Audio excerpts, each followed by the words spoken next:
So continuing on with our discussion on infection, tracking of how we get diseases, how do we get bacteria, just kind of, how do organisms cause disease? There's a couple terms we use quite often as pathogenicity and virulence. Pathogenicity just means that an organism has the ability to cause disease. It can cause a disease, which we then usually call these organisms pathogens because they can cause disease. Virulence is the degree of pathogenicity. So, how well can it cause disease? How easily can it cause disease? And there are some things that can help an organism cause disease, and they're called virulence factors. These are going to be my next slides. They're going to include things like adhesion factors, kind of, how it can stick and where. Biofilms, can it make a biofilm, can't it? Whether it can make extracellular enzymes to dissolve structures, maintain infection, even invade new areas. Can it make toxins that can be produced and cause damage to cells or other cellular processes? Never good for us. Does it even have antiphagocytic factors? Again, organisms don't want to get eaten, so if it can make something to prevent that from happening, that's going to be beneficial to it and help it survive in our bodies and cause disease. So we're just kind of talk about some of these last three, the enzymes, the toxins, and the antiphagocytic factors on my next slides. And again, any of these virulence factors, if an organism has them, is able to do them, it is going to increase the chance of it causing disease. So the question I have on here is how many virulence factors would normal flora typically have? And if it's an organism that's normally found in the body, they would usually have very little to no virulence factors. Their job is not to cause disease in our body. Their job is to kind of, just live their life undetected or even help us. That doesn't mean they don't always have the ability to cause disease, but it's less likely. So they have little to few to none. Now, an organism's virulence does not always mean it is more deadly. It just means it's more able to cause disease, but it doesn't mean it has to be a deadly disease that it causes. Some examples that are on here, some of the most virulent organisms out there, meaning, only takes one or two of these organisms to get in the body and it's going to cause disease. Something called rabbit fever causes a fever, which depending on your immune system status could be issues. The plague, these are very virulent organisms. Whooping cough takes very little to cause disease. Pseudomonas, C. diff is less virulent, kind of right in the middle on there. Candida, the basic yeast, or even lactobacilli. These are less virulent. It takes a lot of other issues that may have to go on for it to cause disease. Doesn't mean they can't. The issues we run into is if you have an organism that is very virulent, it's very easily able to cause disease, and it's a deadly disease. That's the double whammy. You don't want something that's easily able to cause disease and deadly. And Yersinia pestis, the plague, was right up there. It was easily spread, easily picked up, and it caused lots of deaths. So we're going to take a look again at some of these virulence factors that some organisms can have or make. And some organisms can make extracellular enzymes. And again, the extracellular means they are secreted by the organism, so outside of the cell. And the job is to dissolve structural chemicals in the body. So if this is our cells and here's the bacteria, if the bacteria makes this particular enzyme, hyaluronidase, or even collagenase, it can actually dissolve the bindings that hold those cells together, and it allows this easy opening. It's just a way to really open the door for these bacteria to get inside the body. They can get past our first line of defense, and they just welcome themselves right on in. It's great for the organism, which generally means it's bad for us. Another example of an enzyme that cells can make, this is a bacteria that's making an enzyme called coagulase. And coagulase is associated with clotting. Well, some bacteria can actually form clots around themselves. The bacteria, the little circle things, kind of the bluish circle. And because they now form in this clot, they almost have this protective camouflage around themselves that the immune system doesn't see those bacteria right away, which means they can just reproduce like crazy until they run out of resources or run out of room, and then they can later dissolve the clot with another enzyme. They get released and they can go infect other areas in the body. So they make these enzymes, it helps them avoid the body's defense, and it can help them invade into other areas in the body. Some bacteria make toxins. A toxin is a chemical that's going to harm tissues, or it's going to trigger the immune system response, and sometimes that immune system response itself can cause damage. Now, some of the toxins, they're grouped into one of two groups, an exotoxin or an endotoxin. An exotoxin is something based on exo, it means it exits or is released. So it just means it's created and released. Usually it's going to destroy a host cell. It could interfere with its metabolism in some particular way. This is showing the bacteria is these purple rod-shaped bacteria, and it's secreting an exotoxin. And this particular toxin is destroying the host cells. Again, it's another way that bacteria can get inside, is they start to destroy our own cells, and they truly open a door into our body. An endotoxin means it's a toxin that the organism makes, but it doesn't get secreted. It's usually released when an organism dies. An example, one of the big examples of that is lipid A that's found in the outer membrane on gram-negative bacteria. So that when gram-negative bacteria are broken down, then that toxin is released. So you can see here in this picture, we've got some gram-negative bacteria. They were eaten in this big, huge white blood cell, so they're getting broken down, phagocytized, eaten. And when those bacteria get broken down, the endotoxin that was in that outer membrane gets released. And it's that toxin then that can cause so many issues: fever, inflammation, diarrhea, blood pressure, blood coagulation. And it can develop into something known as toxemia. It's just toxins in the blood. And the problem with that is once they get into the bloodstream, they can really go systemic. They can go anywhere in the body, and they can cause issues anywhere. Another virulence factor that some bacteria can make, there was another of my endotoxins, that yes, the bacteria as they die make you sick, is an antiphagocytic factor. Again, it would be just something that prevents phagocytosis.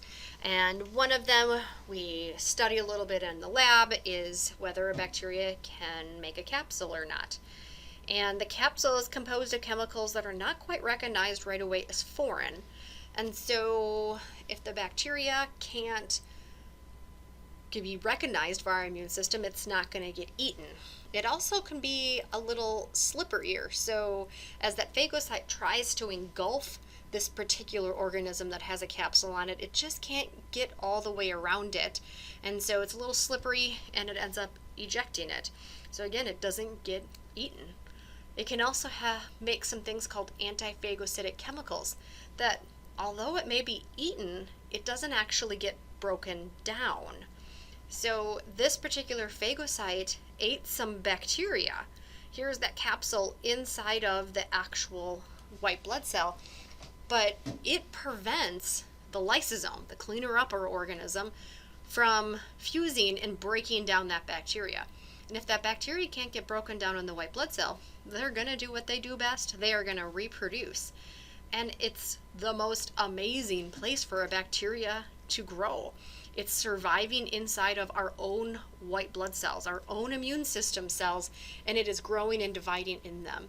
So it's really hard for our immune system to recognize other immune system cells that are infected. So it's a wonderful little camouflage place. Then we have something known as leukocidins, which means that these are chemicals that bacteria can make that actually break down and digest phagocytic cells, like white blood cells. That's where the white blood cells, the side means kill. So bacteria can try to kill the white blood cells. It's kind of like, well, you want to eat me? Well, I'll kill you first. Again, all great things if the bacteria can make it, which means if it's good for the bacteria, it's bad for us. Now, there are 5 stages of infectious disease. So you've all at some point gotten sick of something, a cold, a flu, whatever. Maybe it was COVID, but you've all gone through 5 stages of infectious disease. The very first stage is known as the incubation period, that you didn't even know you were sick. However, the number of microorganisms in your body is reproducing. So it's just called the incubation period. Then you go into the prodromal period, which means you may have some vague symptoms. Maybe you just feel a little extra groggy, a little tired. You kind of wake up and you're like, I feel off. I feel something coming on. So nothing bad, but it's at that point you really do have that organism is just reproducing, and it's starting to speed up in its reproduction. Then you go into the illness stage. This is when you're going to have the most severe signs and symptoms. You're going to have your highest fever. Maybe it's vomiting. Maybe you have a rash. Whatever it is, you're sick. And it's at that point you really have that peak number of microbes in the body. But then you go through the decline, where your symptoms aren't as bad. Your fever's broken, your rash went away, you're not feeling great, but you're feeling better. And it's at that point your immune system really has kicked in and is starting to win the war against the organism, and you start to see the number of organisms going away. And then finally it goes into the convalescence, where your signs and symptoms, you don't even feel bad anymore. They go away. It doesn't mean the organism's completely gone from the body yet, but you're at least healthy enough that you're not feeling sick. Now, the timeline doesn't have numbers on here, and they do that for a reason, because depending on the organism could really change how long each of these take. There are some organisms you may not feel prodromal or illness symptoms till weeks, even months or years into an infection. Others, you're feeling completely sick within 24 hours or less. So it really depends on the organism. So it's kind of just that these are the stages, but the timeline itself is different for every organism. Oh, there's my 5 stages. Now, the organism still has to be able to leave the body. If you're going to infect someone else with a communicable disease, it has to get out of the body. So the pathogens usually leave the body through some kind of secretion or excretion at these sites.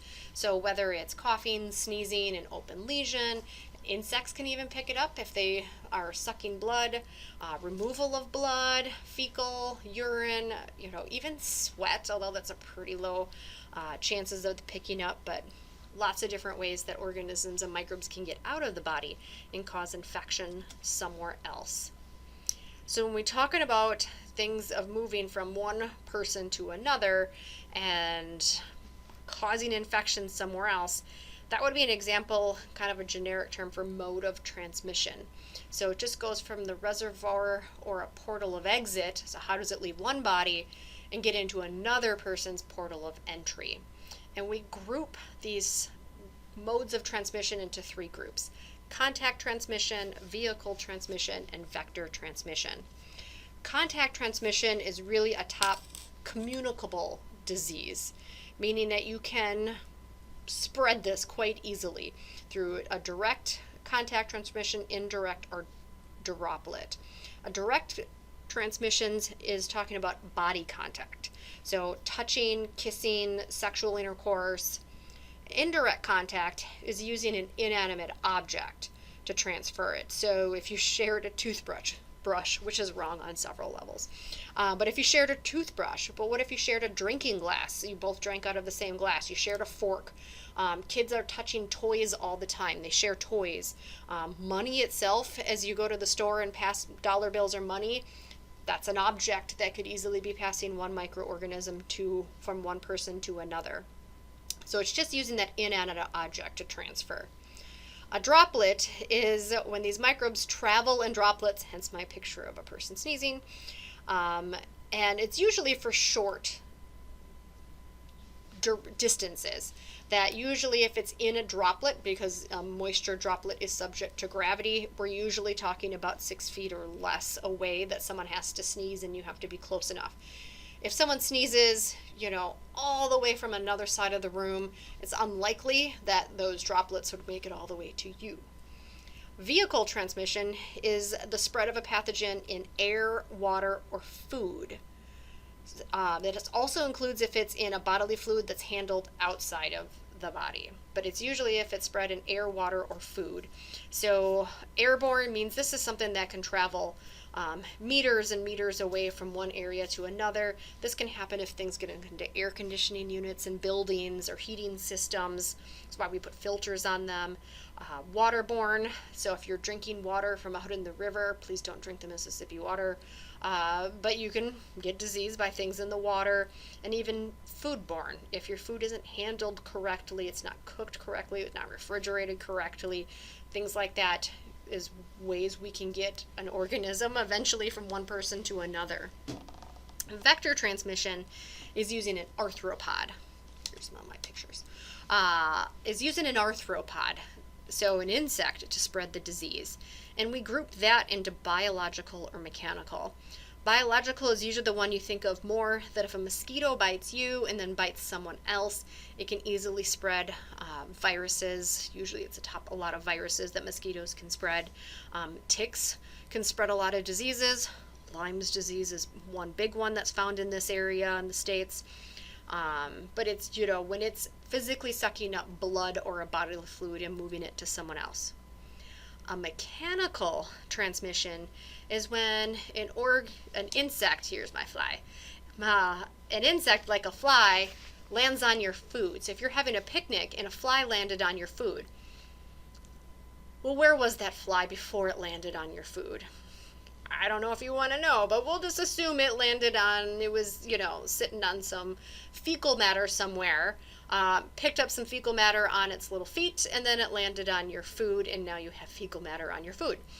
That's a mechanical transmission. It's not picking up any fluids, bodily fluids, and transmitting them, but it is mechanically transmitting organisms from one place to another. So this is showing some examples of these different types of transmissions. Direct transmissions, examples, the kissing, respiratory droplets, even mother to child, and we'll talk about some specific organisms that can do that. Biological, like West Nile virus, malaria. Indirect transmission, so we've got touching any type of inanimate object, breathing certain things through the air, aerosols, food, water, all of those different fun things. Just a couple terms. The only thing I really want you to focus on is the difference between what's a communicable disease and a non-communicable disease. A communicable disease means it's a disease that's been transmitted from one host to another. A non-communicable disease arises from outside of a host or a disease from an opportunistic pathogen. So examples of communicable diseases would be the flu or a cold. Easily coughed, spreads a lot, especially seasonal.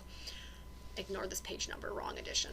Non-communicable disease means it can't be spread from person to person. Cancer is a disease, but that is not contagious, so you can't spread that. Asthma is a non-communicable disease. Acne, even tetanus. These are things that aren't spread from one person to another. Now on to what is epidemiology, since it was part of the heading for this lecture. It's just the study of where and when diseases occur and how they are transmitted. So where are they? When are they showing up? How are they transmitted?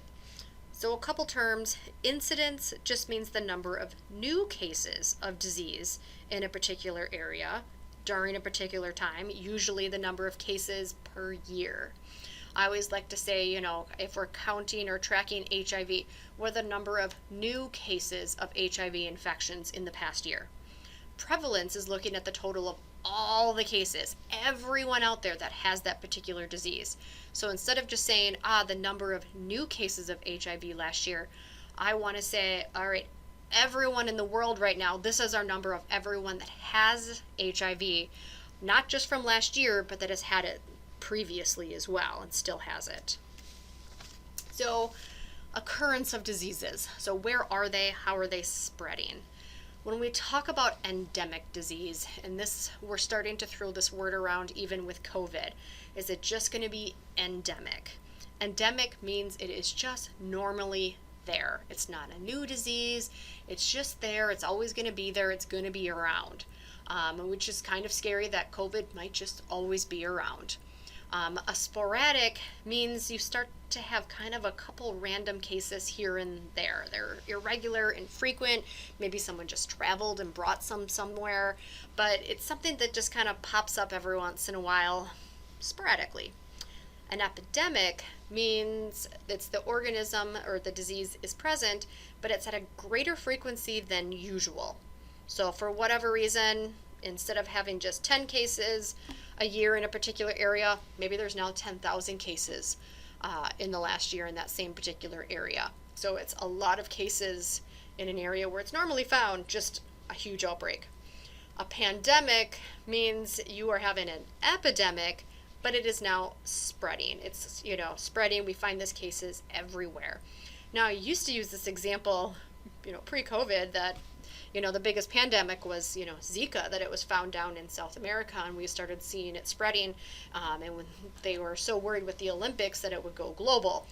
Well, our biggest pandemic now is definitely COVID. That it started in just a few countries that we knew for sure, and then it was everywhere. There was no continent or country that you could avoid COVID. And finally, I wanted to talk about healthcare associated infections. They used to be called nosocomial infections, and everyone's like, that's a weird word. What does that even mean? And so they renamed it to healthcare associated infections.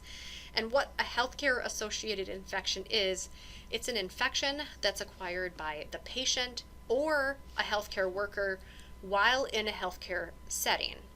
So this means that you could pick up a disease because you went to work and you worked with someone sick, and now all of a sudden you have that same disease.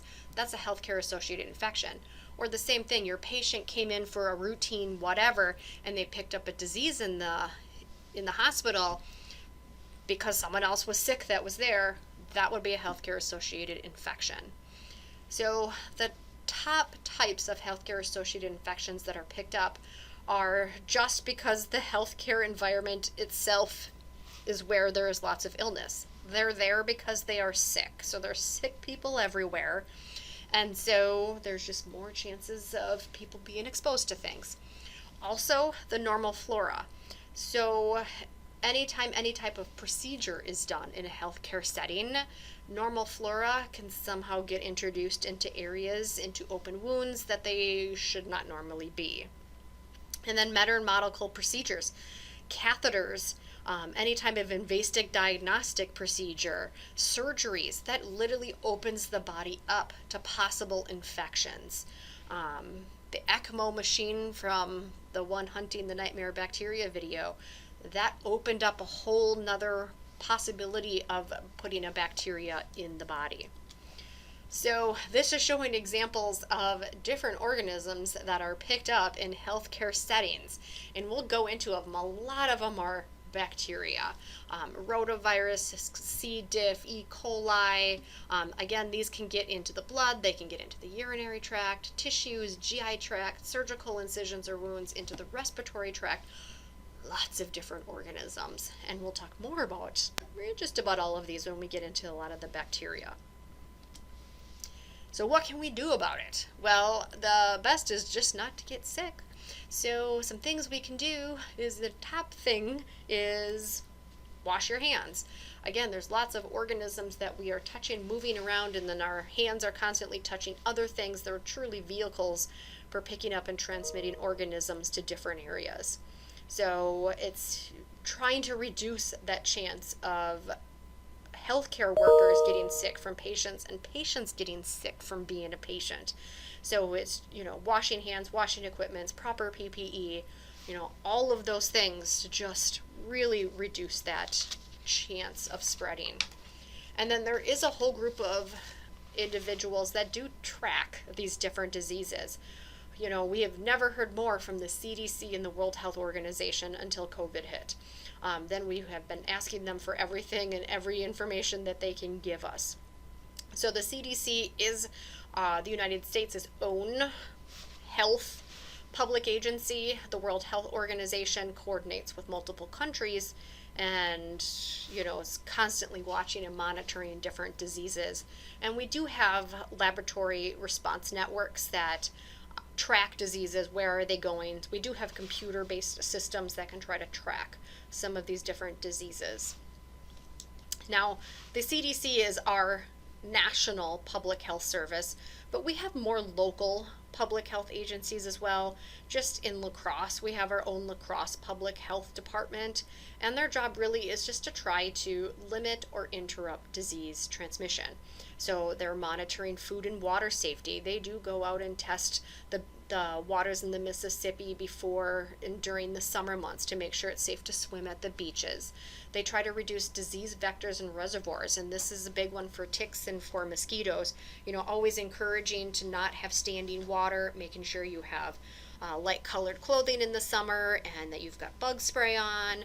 They try to establish and enforce immunization schedules for children. They treat individuals that have been exposed to contagious pathogens.